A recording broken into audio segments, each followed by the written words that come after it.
iimbitahan natin the former President Duterte on this hearing. Nagkaroon na ng agreement ang members ng committee. Iimbitahan natin si Senator Bato de la Rosa kung papayag ang Senado na siya mag-appeal dito. Iimbitahan din natin si dating Senador Laila de Lima. You remember, nung na-involve ka sa isang incidente na may namatay doon sa Region 8? Yes, sir. I called you up. Diba? I called you up. Sabi ko, baka darating araw, baka masingil ka sa ginagawa mo. Tama? Yes, sir.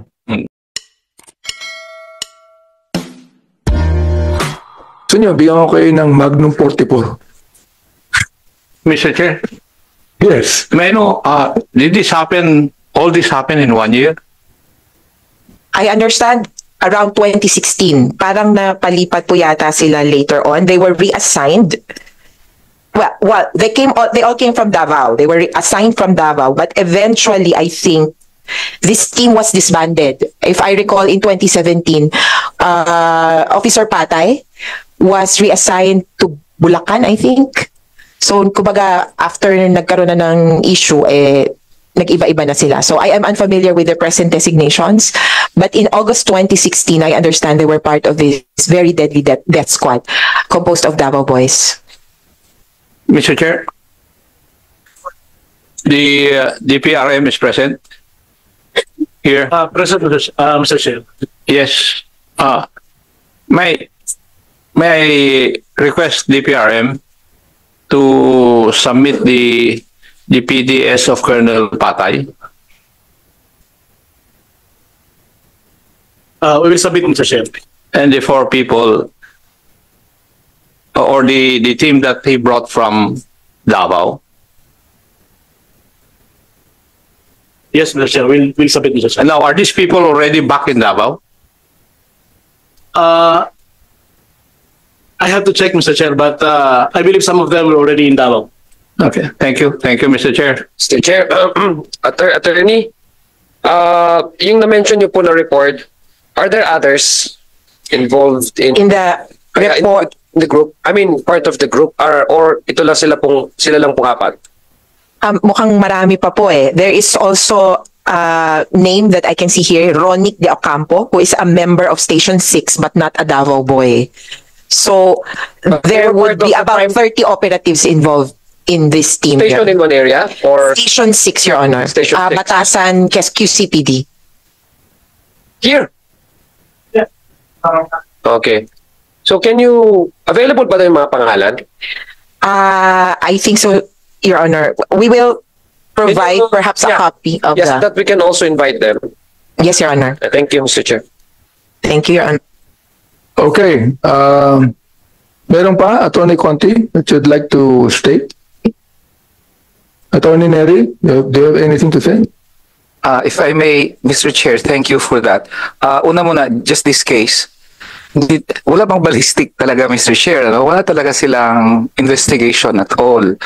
Kaya hindi nga nila alam kung sinong tumama sa ano eh. I mean, di ba kung may ballistic report or... We have actually invited Colonel Patay here, but he didn't come, and not even explaining why he didn't come. So, we issued a show cause order for him. Sige, Mr. Chair, dugtong ko na lang, doon kanina lang sa kay Major, ang comment ko lang sa comment ng PNP is this. Pauna muna, ang tawag namin sa law niya negative pregnant eh. Kasi ang sabi ni Attorney Chrissy Conti, ganito nangyari kay Murillo, nagpumunta siya doon, naglalaro sila ng pool, binaril, si Ada, tapos pati sila pinaluhod binaril. Ang sagot ni Major, drug addict talaga, drug pusher yun, involved pa ngayon sa robbery, na parang this justifies the act. He did not actually answer na hindi totoo yun. Hindi totoong binaril namin nakaluhod o surrender na. Ang sabi niya lang, guilty talaga yun. So yun ang worrisome dito, Mr. Chair. If the police would consider people na guilty, pwede ka nang barilin. Second, na strange, Mr. Chair, is that ang sagot niya kanina kung bakit hindi na-convict, hindi kasi sinabi directly de Formiliesa. Baka naman kasi hindi totoo pumaril ng laban. So why should we force Formiliesa to say something na hindi totoo? And thirdly, bakit direct assault? May patay kanina, attempted homicide kasi bumaril daw Patay yon. Ito, bumaril din pero direct assault. Hindi nila kinasuhan si Murillo ng drugs. Baka nga naman walang drugs, di ba? Parang maraming weird sa kaso ni Murillo na hindi ma-explain ng PNP from my legal point of view. Kaya very strange talaga ang kasong to na nangyari. And lastly, kung totoo na si Murillo ay talagang kriminal, etc. Una, parang hindi ko maisip na magkakaso siya sa pulis. Kinasuhan niya sila Kinasuhan niya. Ibig sabihin na-assert niya na inosente ako doon, naglalaro lang ako ng pool doon Pangalawa, kaya sige, totoo pa man yun, hindi rin pwedeng parilin mo na lang siya kung ganon. So, yun lang ang comment ko sa ilang testimony kanina. Pero kanina, maganda na ferret out nyo yun, yung quota. Kasi that was a major exposition. Dito, kanina pa kami nag-iisip ng tanong doon sa 50. Saan ang galing yung 50? Sino nagbigay nun? Kasi that was the suspicion of all na may quota for a long time. Pero palagay ko, General Bakay, wala nang quota-quota ngayon, di ba? Kasi ako, naniniwala ako may quota kasi it was even a general who told me about that. Oh, general who told me, may quota yan. Oh, hindi ko na pwedeng sabihin sa inyo kung sino. Pero mayroon. Meron ba kayong narinig na ganyan? Meron ba kayong quota na tawag? Wala, sir. Wala, Your Honor. Mr. Chair. Asek Racho, you're from the DILG. Now, you have been here since the very beginning and you have been hearing all the testimonies.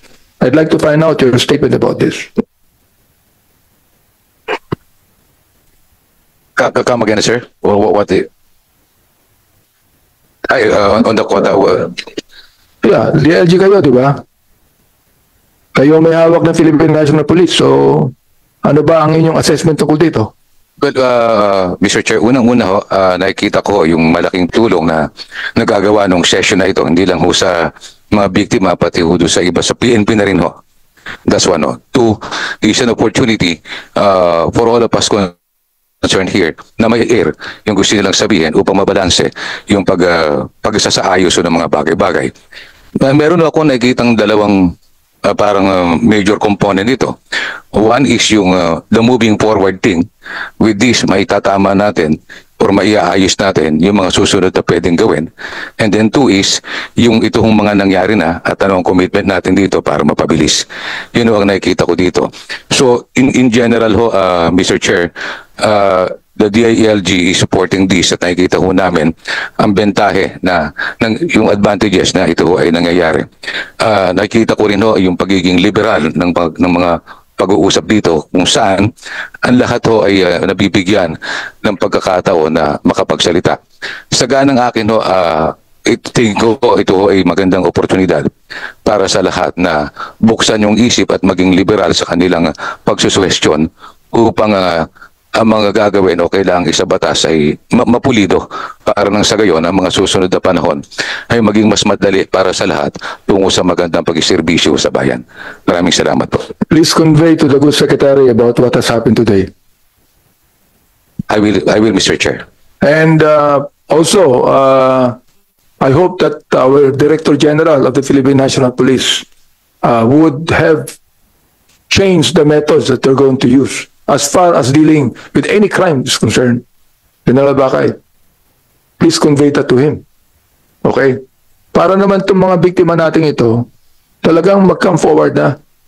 At yung sinasaya mo kanina, na palagay mo na nabuwasan ang pagkitiwala nila sa kapulisan, ay magtiwala sa ating kapulisan.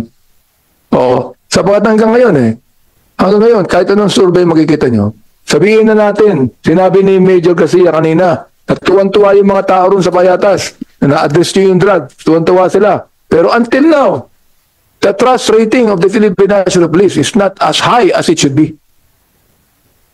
Yun ang problema natin Di ba? Oo. Yung napakabilis niyong gumamit ang baril. napakabilis nyo, na we are not living here in this country under the barrel of a gun. Meron tayong democratic processes dito. And the thing is, nakikita nyo, kayong nasa leadership ng Philippine National Police, na para bang independyente itong nasa ilalim ninyo, na gumagawa ng mga bagay na hindi nyo iniuutos. Palagay ko naman, hindi iniuutos. For example, like Director General Eleazar, you did not actually command your under your leadership na itokhang nyo lahat to. Hindi mo ginawa yan, di ba? Yes. Yes, Mr. Chair. O, tinan nyo ha.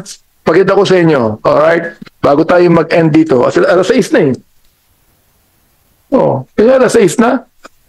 O, hindi pa tayo nangalian ng kapatid ko. Birenda naman ako. O, nagbirenda ka. Oo. Tinan nyo. According to the police data, ang napatay na drug lord 21. Ang financier 9. Maintainer 18. Ano po ba yung maintainer? Yun naman bakay. Ano ang ibig sabihin ng maintainer? Maintainer of drug dens, Mr. Chair. Maintainer ng drug dens to. Okay. Hindi sila ba may-ari ng mga drug dens? Hindi. O, ano yung operator? 12 na operator. The same, Mr. Chair. It's either they are the maintainer or the operator of... O, tinan nyo 21 na drug lord, financier 9, maintainer 18, 12 operator. Pero ang mga napatay na pusher, 7,173. Just imagine the disparity on this. Now, itong mga pusher na ito, hindi naman mahiyaman to, mahirap to. Ang mga mahiyaman yung mga drug lord, yung financier, yung maintainer, yung operator. Nakakapagtaka kung bakit nakakawala ito. Nakakawala ito stokhang. Bakit hindi itokhang itong mga hayop? Ay, sorry.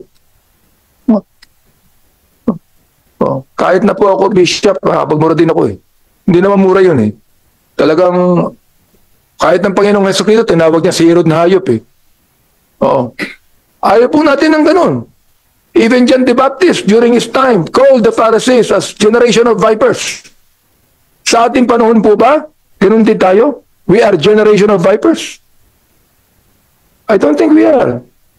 Am I right? Oh. User. Can you imagine, user Ito dapat to i-rehabilitate. Tama ho ba ako? General Eleazar, tama ba ako? Yes, Mr. Chair. Oh, Director Jimmy Santiago, tama ho ba ako? Ayan, lahat tayo. General Bakay, General Salvador, di ba? Asek de Rosario, naniniwala tayo dyan, di ba? Alright, 440 ang pinatay. User to. Oh, now, hindi pa kasama dito. Hindi pa kasama dito, yung mga mistaken identity. Hindi pa kasama dito yung hindi user, kundi nadamay lang, katulad nung isa rito na nagdadala lang, driver lang, pinatay. Hindi pa kasama dito. Ilang daan yan, mga kaibigan? Identified, unidentified pa. Hindi pa kasama yung unidentified dito. See, look ako nagpapasalamat ako sa DILG at sa ating Pangulo ngayon na nakita natin na pwede pala nating i-address ang drug problem na walang masyadong namamatay. I hope that would continue. Sapagkat pag marami pang napapatay dito, wala akong pakialam kung sino ang Pangulo. Iimbestigahan ng committee ito. Why? Because that is human rights violations.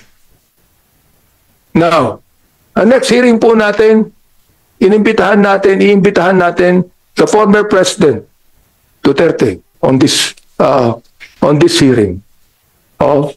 Nagkaroon na ng agreement ang members ng committee. Iimbitahan natin si Senator Bato de la Rosa kung papayag ang Senado na siya makipil dito.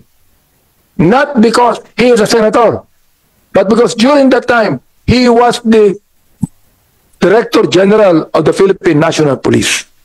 Ako naniniwala ako, when you speak of interparliamentary courtesy, pwede silang hindi pumunta when it comes to the fact na iniimbestigahan natin ang pagiging senador nila. But we are investigating the past. Naging Director General siya ng Philippine National Police. Accountability pinag-uusapan dito. Command responsibility pinag-uusapan dito. Hindi lang yan. Iimbitahan din natin dating senador, Laila de Lima. to shed light on this because she knows a lot of things. Oo. Yan ang gusto kong sabihin sa inyo. Alright. Meron tayo ditong mga other PNP personnel. We have invited Colonel Joby Espinido. We have already made a motion to issue a show cause order on them. And we have andun siya. Andyan pala. Si Joby Espinido. Alright. Oh. Dapat kayo na ka pa namin tinanong. Alright. Tahimik ka lang dyan eh. Alright.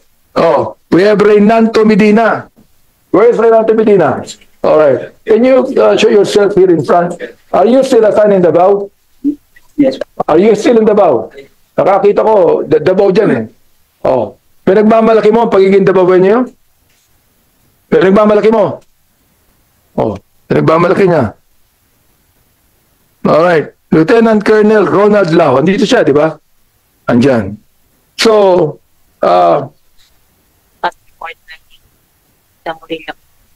submit po. so we have received a spot report on the Murillo case. Ngayon lang. Meron pala eh. Medyo. Your Honor, nagkamali. Akala ko after activity report. Oh, okay, tamo. Nagkamali ka na naman.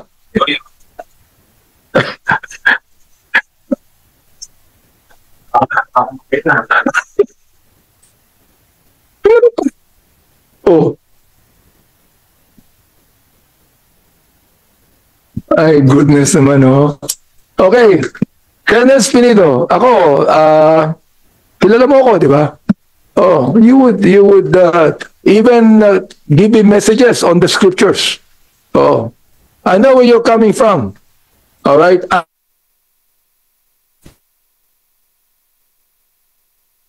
Involved in the war on drugs. Am I right? Colonel Espinido? Okay. So what do you think of what's happening now? Comparing it to the past administration. You are now a director or a commander or what? No, sir. Where are you assigned? Police Regional Office 8, sir. Where? Personnel. Okay. Yes, sir. So I would like you to make a statement now. What do you think now? Do you think that there are really human rights violations in the past administration or not? Good afternoon to everyone, sir. And for me, very appreciated naman, sir, ang committee na to because napapakita lang natin sa lahat na may batas. But, yeah, sagutin mo muna yung tanong ko before you appreciate this committee. talk about, sir, sa... Okay mo, kilala mo naman ako, di ba? Yes, sir. Oo. And I'm not going to belabor my time in this committee if I do not believe in this advocacy. Am I right? Yes, sir. Now, you say you're a Christian. Yes, sir. Am I right? Yes, sir. You always give me verses. Binano niya ako. Sabi to. Hindi, sabi niya, kailan ka raw naging Kristiyano? Matagal since, sir. Matagal na raw. Oh, kailan? Pagkakilala naman sa Panginoon, sir, since nagkataon na nakilala ko ang Panginoon, sir, ng pagka... When did you receive the Lord into your heart? When was that? I think, sir, mga first grade 2. Therefore, you're not going to lie in this committee, am I right? Yes, sir. Okay. So, naniniwala ka ba na mayroong human rights violation nangyari in the past administration? Yes, sir. I am a law enforcer, sir. I'm not really see or to hear na mag-decision ako kung mayroon o wala, sir. I'm not asking you to make a decision. I'm asking you kung naniniwala ka mayroong human rights violations dito. As far as yung narinig naman natin, sir. You're a believer of the Lord Jesus and then you're going to lie to me? No. Wala na akong pwede tawala sa'yo. Huwag ka na mag-text sa akin ng Bible verses. No, sir. No. Hindi naman sa ganun, sir. Tatanungin mo, sagutin mo ako, Colonel. There must be, sir. There must be. So because bago ito believe ako sa'yo eh. Okay? Sagutin mo na ako ngayon. Naniniwala ka ba na mayroong human rights violations nangyari in the past administration? Meron, sir. Meron. Okay, good. Salamat. Yes, sir. Oo. That's it. Oh, ikaw, naniniwala ka? Yes, sir. Kailan napatay mo?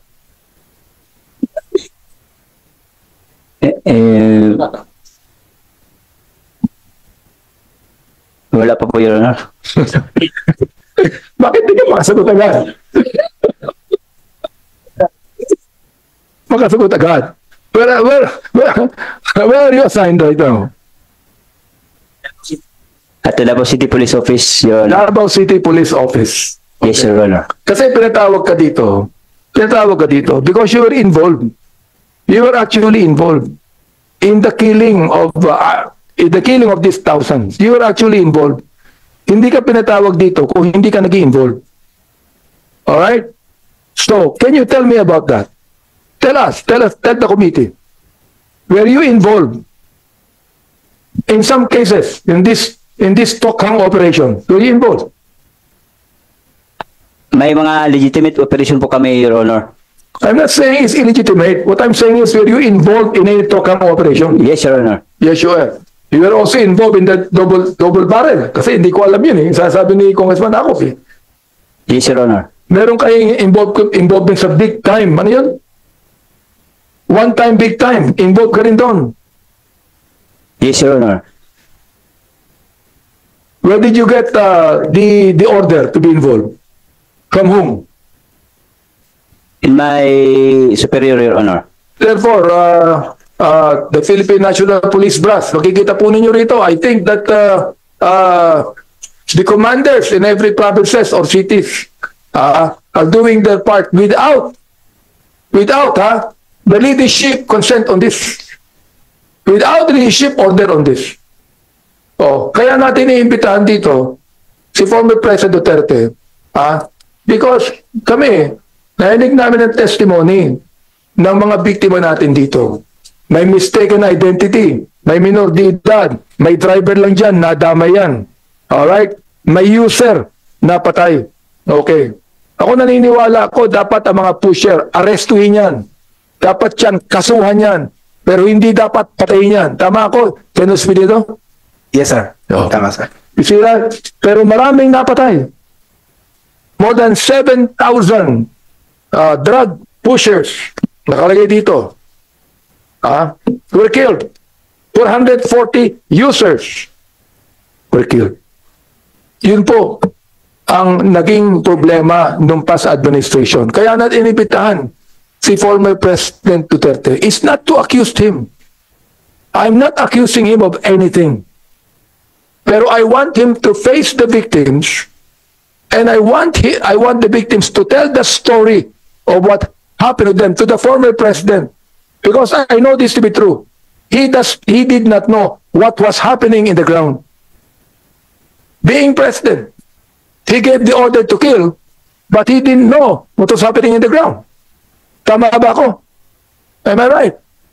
So, inimbitahan po namin dito, never to accuse him, but for him to hear the testimony of the victims. Ganun lang po. So, Yes, Mr. Chair. Congressman Brosas, Yes, Mr. Chair, since meron po siyang mga explanation regarding sa kanyang no? So dapat former president ay mag-explain din yung mga ginawa niyang matrix, 'di ba? Meron siya noon, sinow niya 'yon nung time na 'yon. Plus yung mga lists, drug lists na walang legal framework, gusto natin malaman at maintindihan. So he should explain, Mr. Chair. 'Yun yung gusto natin malaman dito. Katulad din po ng panawagan natin para sa accountability kay Senator De La Rosa. Kung talagang patapang siya na hinaharap yung mga akusasyon sa kanya dito, dapat po sagutin niya yon, Mr. Chair. I'm hoping and praying that they will come and join us in the committee hearing. Oo. Colonel Busita? Other concern, Mr. Chair? You have a question to ask? No. For the PNP, other issue. Well, Mr. Chair, before we leave these people, may I ask some questions? would you... Kasi other issue yung kanyang kwan eh. Congressman Akop first? Yes, Mr. Chair. Okay. Colonel Espinido, have we met? Yes, sir. When? Can you begin my question? Hindi ko na ma-recall, sir. You remember, nung na-involve ka sa isang incidente na may namatay doon sa Region 8? Yes, sir. I called you up. Diba? I called you up. Sabi ko, baka darating araw, baka masingil ka sa ginagawa mo. Tama? Yes, sir. Baka darating yung araw na yun. Yes, sir. Yep. I reminded you that. I called you up. Diba? Yes, sir. But you went on with your activities. Tama? None, sir. Intindihin mo yung sinabi ko. You went on with your activities. Hindi wala naman akong sinabi na illegal na activity. I did not qualify that. You went on with your activities. Kasi darating tayo doon sa banda roon eh. Yes, sir. Yes, sir. Okay. Kayo naman, taga Davao, nasaan na kayo ngayon? Assign. Davao Norte Police Provincial Office, Your Honor. PO3 ka? Yes, Your Honor. Bakit hindi si SPO to Pinheiro ang sumasagot? Dahil siya, sa tingin ko, siya ang most ranking sa inyo eh. Sorry, Your Honor. Carmen Municipal Police Station, Your Honor, Davao del Norte. Were you ever assigned in Metro Manila? I remember, Your Honor, in 2016, Your Honor, from Pro 11 to NCR, Your Honor. So, ibig sabihin, from PRO 11 in Mindanao, you were reassigned to Metropolitan Manila. Specifically, anong lugar? Anong unit? Dito, Your Honor, sa Batasan, Your Honor. Quezon City. Quezon City, Your Honor. Quezon City. Lahat po kayo? Kasama ko, Your Honor, lahat kami, Your Honor. Now, how many were you, PNCOs that were transferred from Region 11 to NCR? I remember, Your Honor, 8 of us, Your Honor.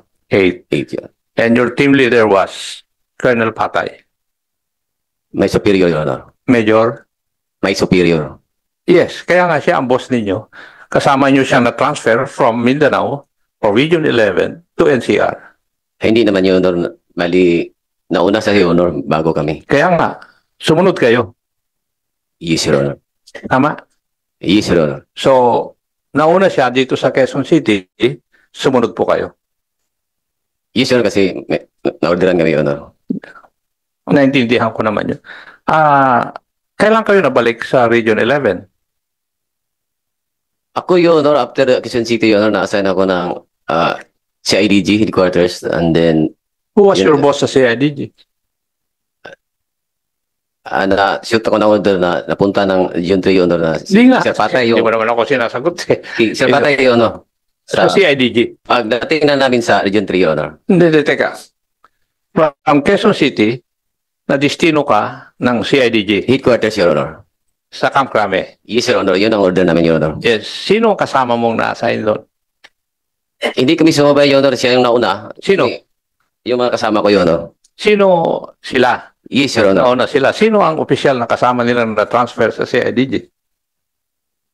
During the time, Your Honor, halos nauna lang siya, Your Honor, sa amin. Sino? Sir Patay, Your Honor. So, na-assign din pala sa CIDG? Yes, Your Honor. As what? Regional Director, Your Honor, ng Region 3, Your Honor. Ginawa siyang Regional Director ng Region 3. Yes, Your Honor. Okay. So, sumunod din kayo sa CIDG Region 3? Pagdating namin ng headquarters, Your Honor, may order naman na punta naman kami ng Region 3, Your Honor. Yeah, hindi naman kayo makakapunta ron na walang orders eh.